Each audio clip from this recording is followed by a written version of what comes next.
यह वीडियो केवल सत्य की खोज और विचार विमर्श के उद्देश्य से है, न कि किसी की भावनाएं आहत करने के लिए।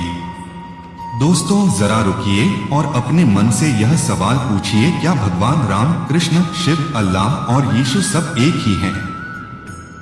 क्या ये अलग अलग नाम, रूप और समय पर प्रकट हुए उसी एक परमात्मा के विभिन्न पहलू हैं? या फिर यह हमारी मान्यताओं, परंपराओं और संस्कृतियों का ऐसा मेल है जो हमें यह सोचने पर मजबूर करता है कि सब रास्ते एक ही मंजिल की ओर जाते हैं? बहुत से लोग कहते हैं सब भगवान एक ही है, बस नाम अलग अलग हैं। सब धर्म अच्छे हैं, मंदिर, मस्जिद, गुरुद्वारा, चर्च सब एक ही ईश्वर की पूजा करते हैं। सुनने में यह बात कितनी सुकून देने वाली लगती है। सोचिए, अगर यह सच होता तो जीवन कितना सरल हो जाता। ना बहस, ना झगड़ा, ना कोई टकराव, बस जो भी मानो वही सही। लेकिन हकीकत इतनी आसान नहीं है। यही वजह है कि आज भी दुनिया में धर्म के नाम पर तर्क वितर्क, बहसें और कभी कभी हिंसा होती रहती है। अगर सब एक ही होते तो एक क्यों कहता है कि केवल अल्लाह ही सच्चा खुदा है? दूसरा क्यों कहता है कि केवल कृष्ण ही परमात्मा है? तीसरा क्यों दावा करता है कि केवल यीशु ही उद्धार दे सकते हैं? हर धर्म सिर्फ ईश्वर का नाम नहीं बताता, बल्कि यह भी दावा करता है कि उद्धार, मोक्ष, स्वर्ग, नजात का सच्चा और एकमात्र रास्ता उसी के पास है।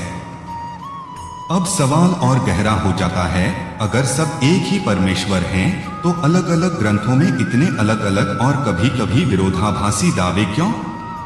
क्या परमात्मा खुद कंफ्यूजन फैलाता है? या फिर इंसान ने अपनी समझ, अपनी संस्कृति और अपनी जरूरतों के हिसाब से उसे अलग अलग रूपों में गढ़ लिया? दोस्तों, यह सवाल सिर्फ दार्शनिक नहीं है। यह हमारी आत्मा, हमारे जीवन और हमारे अनंत भविष्य का सवाल है। अगर सच में सब एक ही हैं, तो कोई फर्क नहीं पड़ता कि हम किसे मानते हैं। लेकिन अगर सच में सिर्फ एक ही मार्ग सही है और बाकी सब मानवीय परंपराएं हैं, तो उन लोगों का क्या होगा जिन्होंने गलत रास्ता चुन लिया? यहां से हमारी खोज शुरू होती है। हम एक एक करके देखेंगे कि राम कौन है, कृष्ण कौन है, शिव कौन है, अल्लाह कौन है और यीशु कौन है। हम उनके मूल ग्रंथों से जानने की कोशिश करेंगे कि क्या ये सब उसी एक परमात्मा की अलग अलग तस्वीरें हैं, या इनमें से कोई एक है जो सच्चाई को अंतिम रूप से प्रकट करता है। भगवद गीता में श्री कृष्ण स्पष्ट कहते हैं, अध्याय 18, श्लोक 66, उदास स्माइली, सर्वधर्मान परित्यज्य मामेकं शरणं व्रज, अहत्वा सर्वपापेभ्यो मोक्षयिष्यामि मा शुचः। यानी सारे धर्मों या कर्तव्य कर्मों को छोड़कर केवल मेरी शरण में आ, मैं तुम्हें सभी पापों से मुक्त कर दूंगा, शोक मत करो। ध्यान दो, यहाँ कृष्ण यह नहीं कहते कि सब रास्ते सही हैं या सब ईश्वर एक हैं, बल्कि वे सिर्फ अपनी शरण का दावा करते हैं। यह दावा उन्हें अन्य देवताओं से अलग करता है। कुरान में अल्लाह का दावा, सूरह 112, उदास स्माइली, कह दो वह अल्लाह एक है।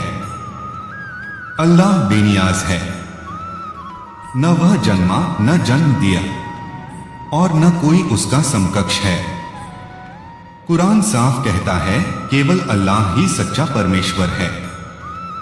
कहीं नहीं कहा कि राम, कृष्ण या यीशु उसी के रूप हैं, बल्कि अन्य को अस्वीकार किया गया है। बाइबल में यीशु मसीह कहते हैं, यूहन्ना 14:6, उदास स्माइली, मैं ही मार्ग हूं, सत्य हूं और जीवन हूं, मेरे बिना कोई पिता के पास नहीं पहुंच सकता। यह कितना बड़ा दावा है। यीशु नहीं कहते कि मैं भी एक रास्ता हूं या मैं बाकी देवताओं के साथ मिलकर ले जा सकता हूं, बल्कि मेरे बिना कोई नहीं।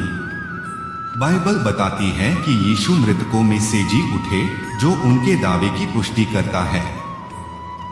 शिव पुराण में महादेव को देवताओं का देव कहा गया है, सृष्टि के संहारक, योगियों के ईश्वर। लेकिन शिव की कहानियां उन्हें शक्ति, करुणा और तप का प्रतीक दिखाती हैं।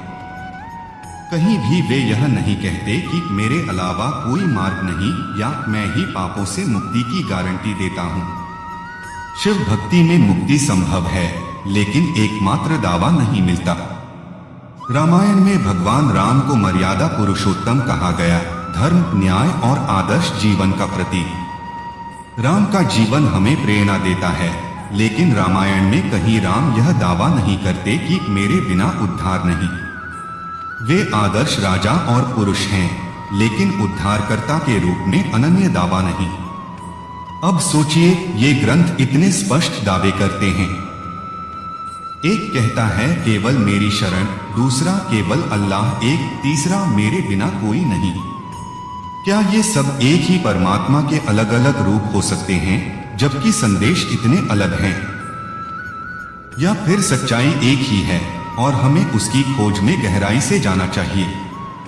दोस्तों, यह विचार विमर्श हमें सोचने पर मजबूर करता है। क्या हम सिर्फ परंपरा से चले जा रहे हैं या सच की तलाश में हैं? जवाब आपकी आत्मा में है। इस वीडियो को शेयर कीजिए, कमेंट में अपनी राय बताइए और इस खोज को जारी रखिए। सत्य की तलाश कभी खत्म नहीं होती।